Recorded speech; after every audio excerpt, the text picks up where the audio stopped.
આકાશવાણી અમદાવાદ વડોદરા પ્રાદેશિક સમાચાર યશવી મહેતા વાંચે છે. ચૂંટણી પંચ સી વિજિલ એપ દ્વારા ચૂંટણી પ્રક્રિયા પર ચાંપતી નજર રાખી રહ્યું છે. આ એપ દ્વારા આદર્શ આચાર સંહિતાના ભંગ અંગેની ઓનલાઈન ફરિયાદ, ફોટો, વિડીયો વગેરે સીધા ચૂંટણી પંચને મોકલી શકાશે.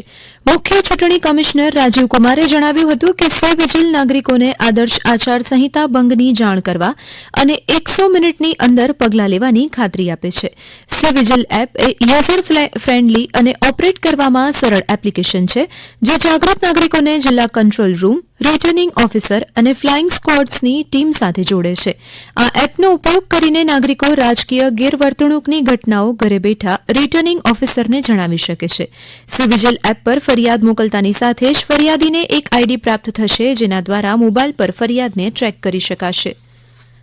રાજ્ય વિધાનસભાની આગામી સમયમાં યોજાનારી પેટા ચૂંટણી માટે ભાજપે તેના ઉમેદવારના નામની જાહેરાત કરી છે, જેમાં વિજાપુર બેઠક પરથી ડોક્ટર ચતુરસિંહ ચાવડા, પોરબંદર બેઠક પરથી અર્જુનભાઈ મોઢવાડિયા, માણાવદર બેઠક પરથી અરવિંદ લાડાણી, ખંભાત પરથી ચિરાગ પટેલ અને વાઘોડિયા બેઠક પરથી ધર્મેન્દ્રસિંહ વાઘેલા ચૂંટણી લડશે. મહેસાણામાં ચૂંટણીમાં ફરજ પર રોકાયેલા કર્મચારી જરૂર પડ્યે કેશલેસ સારવાર લઈ શકે તે માટે મહેસાણા સિવિલ હોસ્પિટલ તેમજ વિસનગર અને વિજાપુરની 2 ખાનગી હોસ્પિટલ વચ્ચે કરાર કરવામાં આવ્યા છે. અમારા મહેસાણા જિલ્લાના પ્રતિનિધિ જયંતિ ચૌધરીના જણાવ્યા અનુસાર લોકસભા બેઠકની ચૂંટણીમાં જિલ્લાના 8000થી વધુ કર્મચારીઓ ફરજ બજાવશે, ત્યારે ચૂંટણીમાં ફરજ પર રોકાયેલા ઇજાગ્રસ્ત કે પછી આકસ્મિક બીમાર કર્મચારીને કેશલેસ સારવાર સરકારી સહિત ખાનગી હોસ્પિટલમાં મળી રહે તે માટે આ કરાર કરવામાં આવ્યો છે. પાટણના રાજપુર ગામમાં ધૂળેટીના પર્વ નિમિત્તે પરંપરાગત રીતે હાથિયા પર્વની ઉજવણી કરવામાં આવી હતી. આ પર્વમાં સજાવેલા ટ્રેક્ટરમાં હાથિયાઓ કાઢવામાં આવ્યા હતા.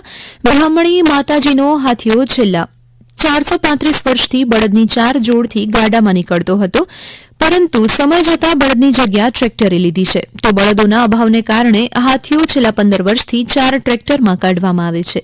લાવા પાટીદાર ઠાકોર સહિત 3000ની વસ્તી ધરાવતા ગામમાં 450 વર્ષ અગાઉ બ્રહ્માણી માતાના મંદિરની સ્થાપના કરાઈ હતી.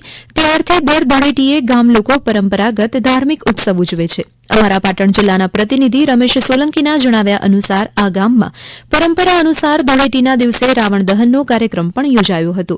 અમારા છોટાઉદેપુર જિલ્લાના પ્રતિનિધિ રાજેશ રાઠવા જણાવે છે કે છોટાઉદેપુરમાં હોળી બાદ ભરાતા મેળામાં ગેરૈયાઓએ ભારે આકર્ષણ જમાવ્યું હતું. ધૂળેટીની રાત્રિથી જ ગેરૈયાઓ 5 પ્રકારના રૂપ ધારણ કરીને અનાજ ઉઘરાવે છે. મુશ્કેલીના સમયમાં પણ ભેગું કરેલું અનાજ કે નાણાં સરખે હિસ્સે વહેંચવાની માન્યતા છે. ભાવનગર ડિવિઝનમાંથી ચાલતી પોરબંદર કોચુવેલી સાપ્તાહિક સુપરફાસ્ટ ટ્રેનમાં LHB કોચ લગાવવામાં આવશે. અમારા ભાવનગરના પ્રતિનિધિ સુરેશ ત્રિવેદીના જણાવ્યા અનુસાર પોરબંદર કોચુવેલી સાપ્તાહિક સુપરફાસ્ટ ટ્રેનમાં ગુરુવારથી અને કોચુવેલી પોરબંદર સાપ્તાહિક સુપરફાસ્ટ ટ્રેનમાં રવિવારથી LHB કોચ લગાવવામાં આવશે. ઉલ્લેખનીય છે કે ટ્રેનમાં વાદળી રંગના કોચને ICF અને લાલ રંગના કોચને LHB કહેવામાં આવે છે. LHB કોચ સલામતી, ગતિ ક્ષમતા, આરામ વગેરેની દ્રષ્ટિએ ICF કોચ કરતાં વધુ સારા છે. LHB કોચમાં હાઇડ્રોલિક સસ્પેન્શનનો ઉપયોગ થાય છે, જે મુસાફરીને વધુ આરામદાયક બનાવે છે. મોરબીમાં નવી કેન્સર આયુર્વેદિક હોસ્પિટલ શરૂ કરવામાં આવી છે.